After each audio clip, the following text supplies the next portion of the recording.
Saudações a todos, vamos iniciar mais uma aula dedicada a estudar a termodinâmica sob o contexto da teoria cinética dos gases. Muito bem, então, dando continuidade, nós vamos considerar agora um cilindro imaginário e uma das tampas, esta tampa do cilindro imaginário está aqui a 90 graus em relação ao eixo X, nós temos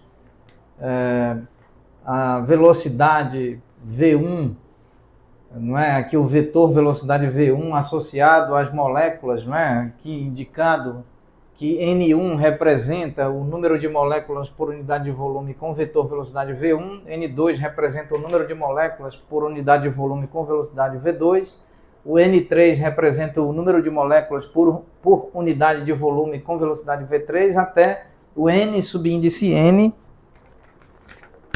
até o N subíndice N maiúsculo, o qual representa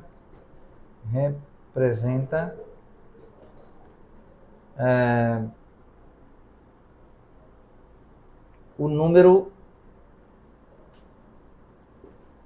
de moléculas, como que nós colocaríamos aqui, N subíndice 3, N subíndice 2, N subíndice 3, N subíndice 4, N subíndice 5, até N subíndice...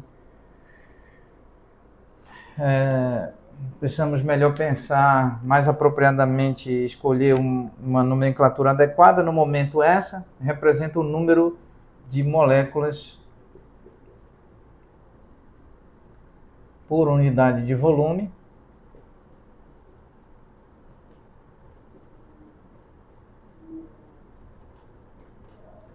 com vetor velocidade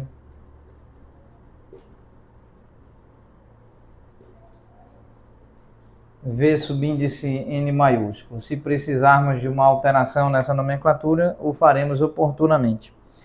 Muito bem, então aqui, considerando as moléculas que se deslocam com vetor velocidade V1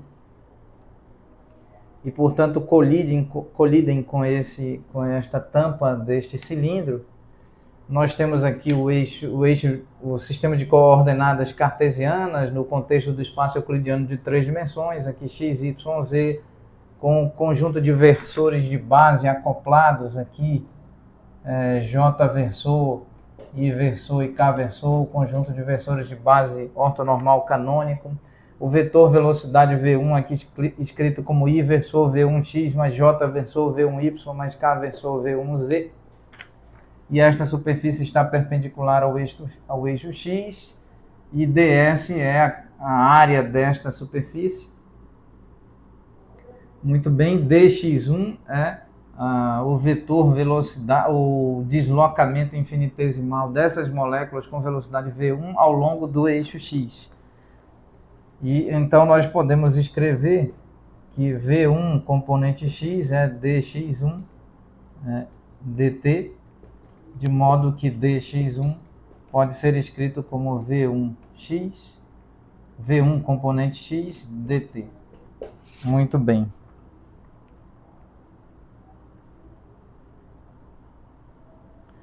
Então, como que nós podemos classificar? Aqui nós temos o feixe. Vamos fazer a observação. Estamos considerando então o feixe de moléculas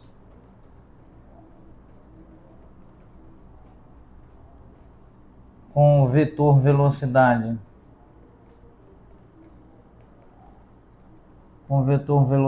V1, as quais colidem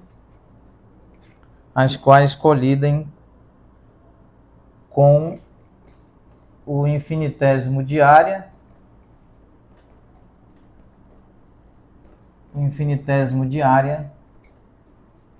da superfície, no caso ds, esse infinitésimo, durante o intervalo infinitesimal dt, considerando a teoria da relatividade de Galileu, onde o tempo é um parâmetro de evolução. Aqui Também é importante aqui destacar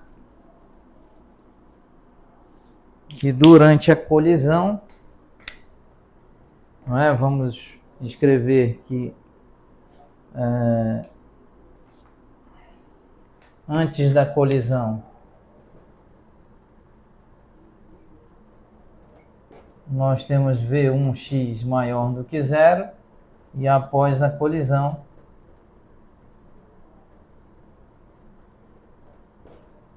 nós temos essa componente V1x menor do que zero, pois recua e se dirige no sentido contrário ao crescimento do eixo x. Muito bem, de modo que o número total de moléculas, vamos escrever, o número total de moléculas que colidem com ΔS durante com essa superfície de área infinitesimal ΔS durante o intervalo infinitesimal ΔT vamos escrever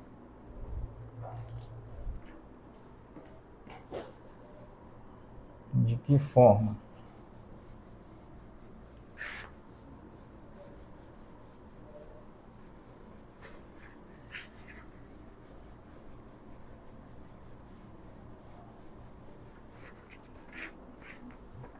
Então aqui nós podemos escrever primeiramente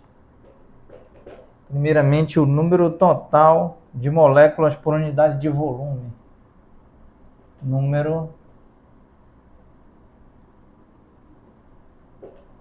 total de moléculas por unidade de volume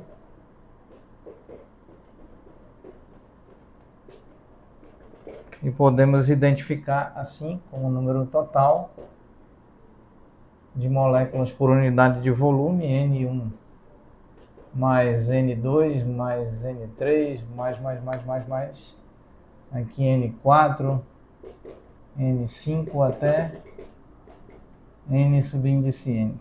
Muito bem. E então, em seguida, nós podemos definir o número total de moléculas V1. Vamos aqui escrever o número. Vamos separar aqui e escrever o número total de moléculas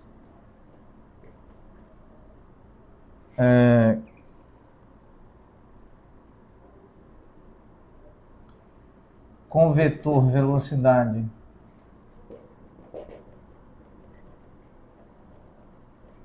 V1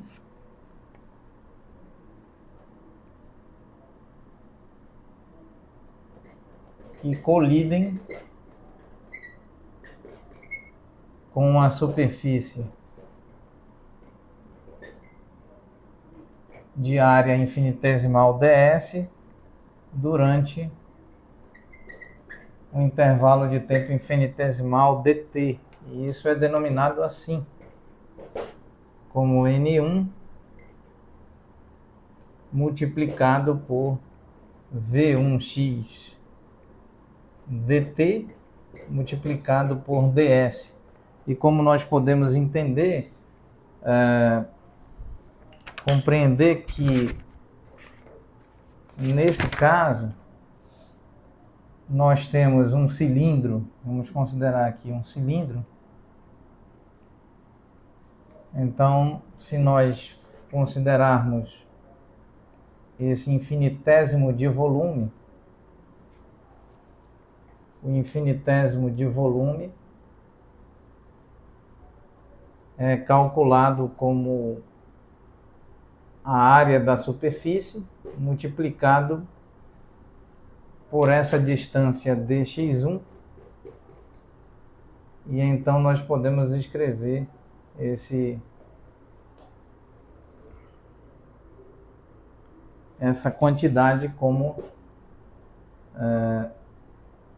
V1x dt, aqui está, onde nós escrevemos V1x dt multiplicado por ds, de modo que aqui o dn1 é igual a n1 multiplicado por dv. Vamos escrever assim, dv1, dv1, dv1. Então, nós temos o número total de moléculas com vetor velocidade v1, as quais colidem com a superfície de área infinitesimal ds durante o intervalo infinitesimal ΔT. E cada colisão transfere, não é, ΔP1x, calculado durante a aula anterior. E sobre isso nós vamos falar sobre o momento linear, o vetor momento linear total transferido para essa parede, para essa superfície. Muito bem, então inicialmente vamos guardar este resultado e oportunamente voltaremos durante a próxima aula para dar prosseguimento a esse desenvolvimento. Muito obrigado a todos.